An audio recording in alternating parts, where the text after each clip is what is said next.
Maithili express.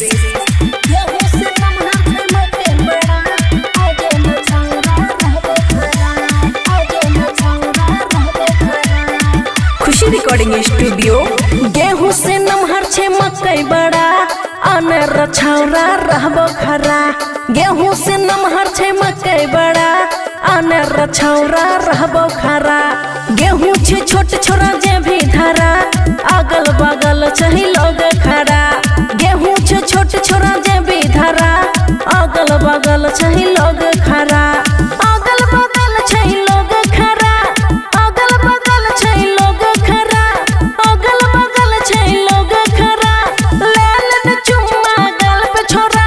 गेहूं से नमहर छे मकई बड़ा आजो न छौरा रहबो खरा।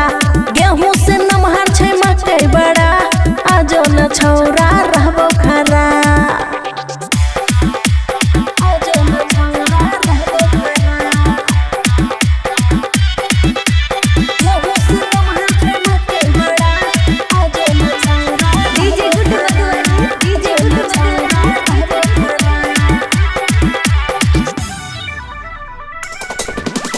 कल घरे गलियो ते पूछ छलो उम्मा रे पूछ छलो उम्मा। कौन छोरा गाल पर ललकोगे चुम्मा हाँ ललकोगे चुम्मा। कल घरे गलियो ते पूछ छलो उम्मा। कौन छोरा गाल पर ललकोगे चुम्मा।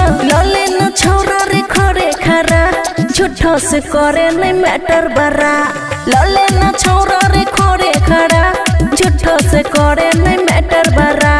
गेहूं छे छोट छोरा जब ही धरा अगल बगल छही लोग खरा। अगल बगल छही लोग खरा। लोग खरा रे लोग खरा। अगल बगल छही लोग खरा। लोग खरा रे लोग खरा। लाले न चुम्मा गाल पे छोरा फेरो नहीं मिलता हो काल तोरा। गेहूं से नमहर छे मकई बड़ा अनेर छौरा रहबो खरा। गेहूं से नमहर छे मकई बड़ा अनेर छौरा रहबो खरा।